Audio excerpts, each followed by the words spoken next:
En el nombre del Padre, y del Hijo, y del Espíritu Santo. El Señor que nos llama a la conversión esté con ustedes. Lectura del Santo Evangelio según San Mateo. En aquel tiempo, Jesús dijo a los sumos sacerdotes y a los ancianos del pueblo esta parábola. Había una vez un propietario que plantó un viñedo, lo rodeó con una cerca, cavó un lagar en él, construyó una torre para el vigilante y luego lo alquiló a unos viñadores y se fue de viaje. Llegado el tiempo de la vendimia, envió a sus criados para pedir su parte de los frutos a los viñadores. Pero estos se apoderaron de los criados, golpearon a uno, mataron a otro, y a otro más lo apedrearon. Envió de nuevo otros criados en número mayor que los primeros, y los trataron del mismo modo. Por último les mandó a su propio hijo, pensando: a mi hijo lo respetarán. Pero cuando los viñadores le vieron, se dijeron unos a otros: este es el heredero, vamos a matarlo y nos quedaremos con su herencia. Le echaron mano, lo sacaron del viñedo y lo mataron. Ahora díganme, cuando vuelva el dueño del viñedo, ¿qué hará con esos viñadores? Ellos le respondieron: dará muerte terrible a esos desalmados y arrendará el viñedo a otros viñadores, que le entreguen los frutos a su tiempo. Entonces Jesús les dijo: ¿no han leído nunca en la Escritura: la piedra que desecharon los constructores es ahora la piedra angular? Esto es obra del Señor y es un prodigio admirable. Por eso, por esta razón les digo, que les será quitado a ustedes el reino de Dios y se le dará a un pueblo que produzca sus frutos. Al oír estas palabras, los sumos sacerdotes y los fariseos comprendieron que Jesús las decía por ellos y quisieron aprenderlo, pero tuvieron miedo a la multitud, pues era tenido por un profeta. Palabra del Señor. Palabras del Santo Evangelio nos purifiquen de nuestros pecados. En la pasión del Señor vamos escuchando cómo las profecías se cumplen. Por eso hay que tener presente el Antiguo Testamento. Y el cumplir las profecías significa que se nos presenta a Jesús como el Mesías, el enviado de Dios para salvarnos, para guiarnos, para mostrarnos el camino que conduce al cielo. Por eso las dos cosas, ¿verdad? A la vez que reflexionar en la pasión del Señor nos ayuda a tener dolor de nuestros pecados, pero no quedamos a la deriva. La persona automáticamente se convierte en discípulo del amor. No entenderíamos, ¿verdad?, que la conversión fuera solo purificarse del pecado. ¿Para qué? Para volver a ensuciarse, para volver nuevamente a otras faltas, a otros pecados. No, el purificarse mira también al entregarse al Señor. Por eso, por una parte, interesa mucho que el cristiano conozca el Antiguo Testamento, para que le vaya sonando todo lo que los profetas fueron diciendo.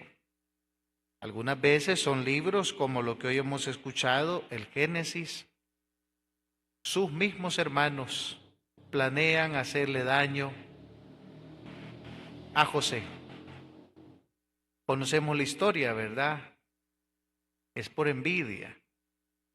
Y luego José se va a convertir en bendición para toda su familia. Pero para que eso se dé, primero pasan un montón de maldades. Los hermanos lo venden, hoy hemos escuchado, por 25 monedas de plata, que era lo que valía un esclavo. La mentira que le van a dar al papá.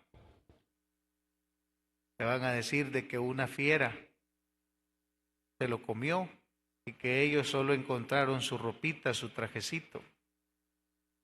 Entonces, ¿qué quiere el escritor sagrado con este texto de la primera lectura del libro del Génesis en el contexto de la pasión?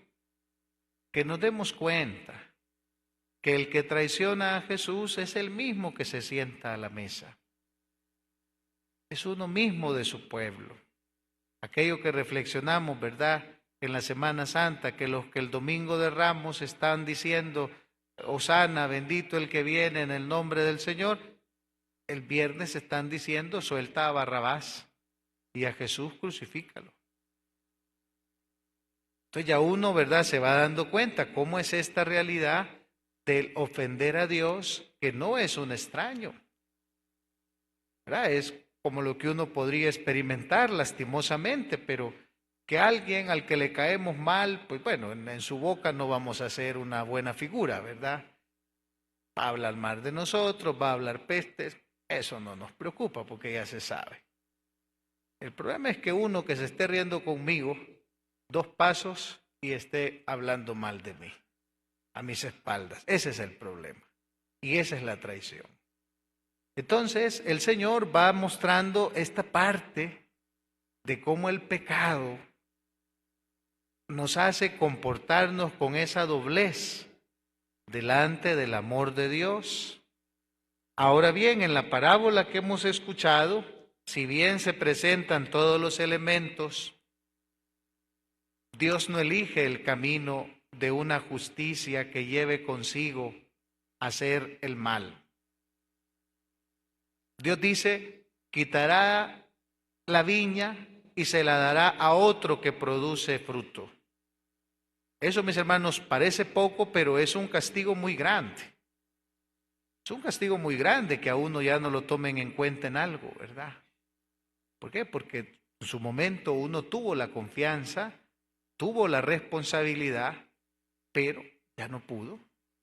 Amigo, ya no vas a trabajar aquí, ya no vas a continuar con este servicio, con este ministerio.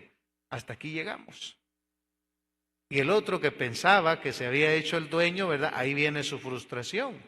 Y entonces, aunque aparentemente es un castigo, es un llamado a que la persona reflexione en su proceder. Y todavía está a tiempo de salvarse. Porque tenemos que entender que ese es el mayor castigo, ¿verdad?, que Dios da.